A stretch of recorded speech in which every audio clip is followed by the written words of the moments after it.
Hello guys, welcome to my channel Shikhar Shrehan and आज हमारे साथ में प्रीति पांडे मैम भी मौजूद हैं और मैम बहुत बहुत धन्यवाद हमारे चैनल को ज्वाइन करने के लिए एंड जी मैम ये जो मैं आपसे बस एक चीज़ पे मैं आपसे सवाल पूछता हूँ और मैं आपकी राय जानना चाहता हूँ। एक्चुअली हमारे व्यूअर्स को भी काफ़ी अच्छा लगेगा कि जब प्रीति पांडे उनसे डायरेक्टली मतलब अपनी पॉइंट ऑफ व्यू शेयर करेंगी कि मैम ये जो सारी चीज़ें महाराष्ट्र में चल रही हैं, जैसा कि अभी मैं 2-3 दिन पहले ही ऑल इंडिया न्यूज़ पे भी मेरी वीडियो अपलोडेड है कि जब मैं नासिक में था, नासिक बस स्टैंड पे था, मैं एक नॉर्मल वीडियो बना रहा था जहाँ पे मैंने जय श्री राम तक नहीं बोला, मैंने सिर्फ वंदे मातरम बोला, भारत माँ का बेटा हूँ ऐसे ऐसे करके बोला। उतने में ही शिवसेना के गुंडों की तरफ से मुझ पे अटैक हो जाता है। तो मैम ये सारी चीज़ें क्या चल रही हैं? कहीं ना कहीं मैम प्रशासन की भी अगर आप बात कर लें तो वहाँ पे पुलिस भी दूर दूर तक दिखाई नहीं पड़ती है। बदमाश लोग जो हैं वो लाठियाँ एकदम लहराते हुए अपना घूम रहे हैं खुलेआम खुल्लम खुल्ला। तो ये सब मैम क्या चल रहा है महाराष्ट्र में? ये महाराष्ट्र की मैम ये हो क्या गया है महाराष्ट्र को? देखिए, महाराष्ट्र में जो पिछले कई महीनों से हो रहा है, आपको पता होगा कि महाराष्ट्र में गुंडाई चरम पे है, गुंडागर्दी जो है वो अपने चरम पे है। आपने अगर इनके खिलाफ कुछ कह दिया, आपने अगर इनके खिलाफ कुछ बोल दिया तो ये आपके घर में घुस जाएंगे, ये आपका दफ्तर तोड़ देंगे, ये आपका घर तोड़ देंगे। ये एक्स ऑफिसर जो फौजी थे हमारे, एक्स नेवी ऑफिसर का उन्होंने किस तरीके से उनको मारा, उनकी आंख में चोट आई, आपको पता ही है। किस तरीके से कंगना रनौत के साथ किया, सुशांत सिंह राजपूत के केस में भी इन्होंने कितनी चीज़ें की, दिशा सालियान के केस में भी कितनी चीज़ें की, जिया खान के साथ भी क्या क्या हुआ। तो महाराष्ट्र जो है वो शिवाजी की धरती से, महाराज शिवाजी की धरती से आज ऐसे लोगों की धरती बनती जा रही है। एक ऐसे लोगों का वहाँ पे कब्जा है कि अगर आप उनके खिलाफ बोल देंगे तो ये आपको मार काट सकते हैं। इनके गुंडे आपको पकड़ लेंगे, जैसे आपके साथ नासिक में हुआ। और भारत माता की जय वंदे मातरम से तो मुझे लगता है पूरे देश में बहुत सारे लोग असुरक्षित हैं। ये बहुत सारे लोग, अगर आप किसी से मिलिएगा और आप जय हिंद बोलिएगा तो ये आपको संघी कहने लगते हैं, ये आपको किसी पॉलिटिकल पार्टी से जोड़ देते हैं। अरे भैया, जय हिंद मतलब क्या है? आप जिस देश में रहते हैं उस हिंदुस्तान की, उस हिंद की आप जय नहीं करेंगे क्या? आप पाकिस्तान में रहते हैं तो आप जय पाकिस्तान जय पाकिस्तान बोलते रहिए, आप पाकिस्तान के नारे लगाते रहिए। आपको वंदे मातरम से प्रॉब्लम है, इनको प्रॉब्लम ये है क्योंकि इनकी वो जो धरातल है, जो इनकी ज़मीन है, जो पॉलिटिकल ज़मीन है, उनकी पॉलिटिकल ज़मीन धीरे धीरे खिसकती जा रही है। क्योंकि आपको पता है कि जो वहाँ के बहुत बड़े बड़े नेता सरकार में बैठे हैं, बहुत सारे ऐसे लोग जो बेबी पेंगुइन, बाबा पेंगुइन, बहुत सारे ऐसे लोग जो सुशांत के केस में जिनका नाम उछला, उन्होंने इस केस को दबाने के लिए जो सारी चीज़ें की वो पूरी जनता, देश विदेश सबने देखा। कंगना रनौत के साथ जो दफ्तर में हुआ ये भी आपको पता है। तो इनको जो इनकी ज़मीन है जब वो खिसकती हुई नजर आ रही है, इनकी जो पॉलिटिकल, जो इनका अभी तक वो पॉलिटिक्स चल रहा था, जब उसकी ज़मीन खिंचकेगी तो इनको तकलीफ होगी। ये अंदर से तकलीफ में, इनको पता है कि अगला चुनाव अगर महाराष्ट्र में हो तो आप गारंटी के साथ नहीं कह सकते कि वापस सत्ता में आएंगे कि नहीं आएंगे। सत्ता का गुरूर इस कदर है कि आप किसी महिला के साथ बदतमीजी कर देते हैं। आपके शिवसेना के वो संजय राउत जी किसी को भी हरामखोर लड़की बोल देते हैं। वेरी सॉरी टू से, ये वर्ड बोलने के लिए भी आप बाद में आप बोलते हैं कि मेरा मतलब इसका नॉटी था।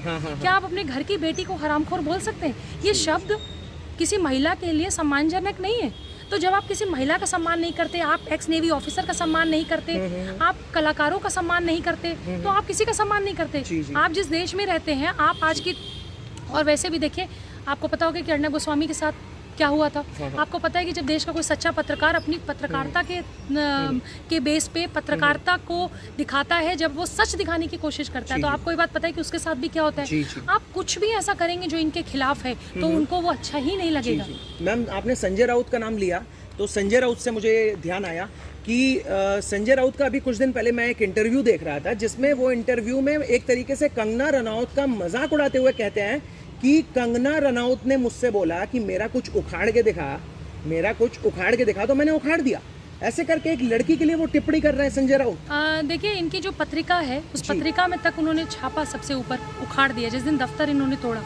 मैं तो ये कह रही हूँ कि आप अगला चुनाव महाराष्ट्र में आने दीजिए, इस बार जनता कहेगी महाराष्ट्र के उखाड़ दिया। और मैं तो कह रही हूँ संजय राउत जी को अपने बयान के लिए वो माफ़ी तो मांगेंगे नहीं, क्योंकि उन्होंने सुशांत सिंह राजपूत की के फादर के लिए भी दूसरी शादी तक की बात कर दी थी। तो आपको पता है कि उनको हमेशा गलत बयान देना, इनको नेता किसने बनाया? ये नेता कैसे बन जाते हैं, ये चुनाव कैसे जीत जाते हैं? मैं तो महाराष्ट्र के लोगों से कहूँगी कि अब अगली बार वोट देते हैं तो आप ध्यान रखिए कि जो लड़कियों को गाली देता हो, उखाड़ दिया जैसे शब्द बोलता हो, उसको वोट डालने से पहले सोचा तो करो आप। देखिए, इसमें मराठी मानुष की भी कोई गलती नहीं है। जो अभी तक क्योंकि देखिए बाला साहेब ठाकरे का ये के परिवार से हैं। आपको पता है कि बाला साहेब हिंदुत्व के लिए, देश के लिए और पूरा अंडरवर्ल्ड बाला साहेब से कांपा करता था। लेकिन आज उनके बेटे जो हैं, जो वो कर रहे हैं, वो इतना गलत काम कर रहे हैं कि आज खुद जनता को ये लग रहा है कि हमने किसको वोट दे दिया। अब तो महाराष्ट्र की जनता वेट कर रही है कि अगला चुनाव हो। आप अगला चुनाव देखिए और फिर देखिए किसने किसका क्या उखाड़ दिया। हमारी ऑडियंस को थैंक यू मैम इतना हमारे साथ बातें करने के लिए। हम हमारी ऑडियंस को एक चीज़ और बताना चाहते हैं कि प्रीति पांडे मैम का एक एनजीओ, एक फाउंडेशन भी है जिसका नाम है Dulari Devi foundation. And corona के, कोविड के समय में 3 लाख के ऊपर बच्चों की मदद करी गई है, जो गरीब बच्चे हैं ऑल ओवर इंडिया से, जो हमारे यहाँ मौजूद हैं।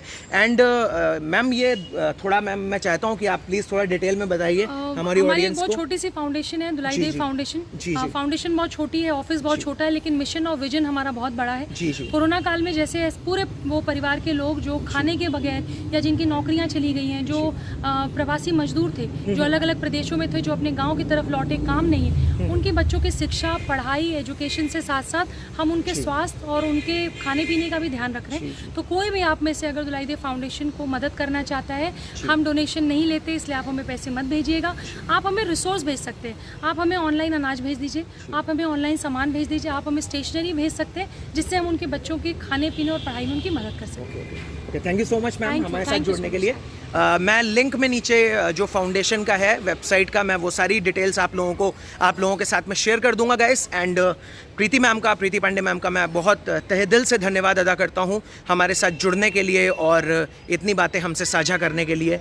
और साथ ही साथ यही कहना चाहता हूं कि ये जितने भी ये शिवसेना के गुंडे लोग हो, प्लीज़ अपना भरम दूर कर लो, क्योंकि अब ये राजनीति की गद्दी आप लोगों की खिसक रही नहीं बल्कि खिसक चुकी है।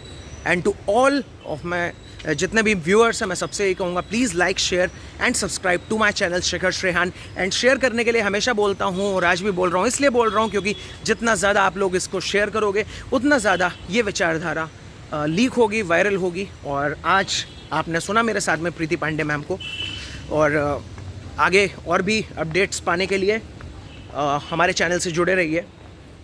Okay, thank you guys, love you all. जय हिंद, जय श्री राम, भारत माता की जय।